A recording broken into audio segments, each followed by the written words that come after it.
놀면서 배우는 아이들. 정석원의 덴마크 행복교육. 40여 년간 행복지수 최상위를 유지하고 있다는 덴마크의 행복 비결에 여러 가지가 있겠지만 교육이 그중 많은 부분을 차지하고 있을 거라고 생각된다. 덴마크는 교육 기회가 자라나는 아이들뿐 아니라 성인에게도 자유롭게 주어진다. 학벌을 중요하게 생각하지 않고 대학을 나오지 않아도 전문직에 종사할 수 있는 사회 구조가 교육제도를 뒷받침한다.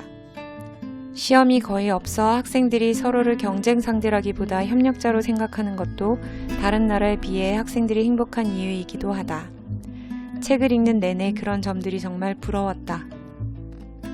덴마크의 교육에 관한 책들을 찾아 읽어보는 중인데 이 책은 아이를 잠시 덴마크에서 학교에 보낸 경험이 있는 우리나라 저자가 쓴 것이다. 맨 뒤에 적힌 참고 도서들을 보면 많은 자료를 찾아가며 집필했음을 알 수 있다. 다른 책에 비해 사회구조 전반에 걸쳐 자세히 설명이 되어 있고 특히 평생교육을 강조한 점이 좋았다. 요즘 우리나라의 출산율이 너무나 저조한데 덴마크에도 한때 그런 위기가 있었다고 한다. 위기 극복을 위해 수립된 것이 사회 전체가 아이들을 기르는 시스템이다. 유모차로 다닐 수 없는 곳이 거의 없도록 사회 구성원 전체가 아이 가진 부모를 배려하고 국가가 제도적으로 뒷받침하여 아이 키우기 좋은 나라로 만든 것이다. 실제로 출산율이 회복되었다. 특정 직업이 부를 갖게 하는 원동력이 되고 어릴 적부터 그 관문을 통과하기 위해 줄을 서서 질주하는 아이들에게 행복이 있을 수 없는 우리나라에 비해 덴마크 학생들은 직업에 따른 부의 차이가 상대적으로 낮아 자신이 진정 원하는 직업을 고른다. 우리는 고학력자가 많지만 전문 직업에 종사하기 위해서는 개인적으로 다시 배워야 하는 사회적 비용도 크다. 덴마크에서는 아이든 어른이든 놀이를 하며 행복을 찾는 시간을 중요하게 생각한다.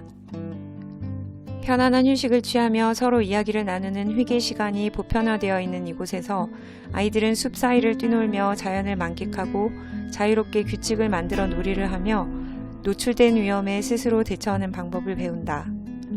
놀이를 통해 자신을 알아가는 아이들은 흥미있는 분야를 찾아 직업으로 발전시킨다. 공부하느라 꿈꿀 시간이 없는 우리나라 학생들에게 성적으로 선택한 대학 생활은 또 다른 진로 갈등의 연속이다. 공부 기계가 된 우리나라 학생들이 다른 나라에 비해 우수할지는 모르지만 행복하지는 않다. 우리 사회가 어느 것에 우선순위를 두느냐에 따라 아이들을 비롯한 사회 구성원의 삶이 달라질 것이다. 책을 읽으며 덴마크를 무조건 따라하는 건 우리에게 맞지 않을지도 모른다는 생각을 했다. 사회 구조 자체가 완전히 다르기 때문에 어느 하나를 적용하다 보면 우리에게 맞지 않아 생기는 부작용이 있을 수 있다. 예를 들어 학벌이 중요시되는 우리 사회 분위기에서 입시가 그대로 있는데 초등학교 시험만 없애면 아이들과 부모는 불안한 마음에 사교육 시장에 발을 들인다. 직업에 따라 대학 졸업장이 필수가 아닌 제도적 변화와 직업에 귀천이 없다는 인식, 그리고 특정 직업이 부의 발판이 아닌 사회구조가 선행되지 않는 한 의미가 없는 것이다. 우리나라 사교육 시장은 어마어마하다. 그야말로 교육이 사업이 되었다. 가정에서 지출하는 비용도 그만큼 크다. 가진 돈에 따라 교육 기회는 달라지고 가난은 대물림된다. 건강한 사회가 되기 위해 교육 기회가 평등하고 대학 학비 걱정 없이 배울 수 있으면 좋겠다.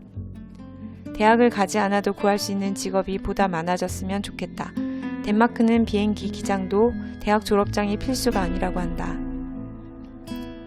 전문 직업을 위한 교육시설에서 훈련을 받은 후 바로 사회에 진출할 기회를 열어두고 직업에 따른 수입의 차이를 줄이며 대학은 반드시 20살 즈음에 가는 것이 아니라 평생 언제든 필요하면 가서 배울 수 있는 곳이 되었으면 좋겠다.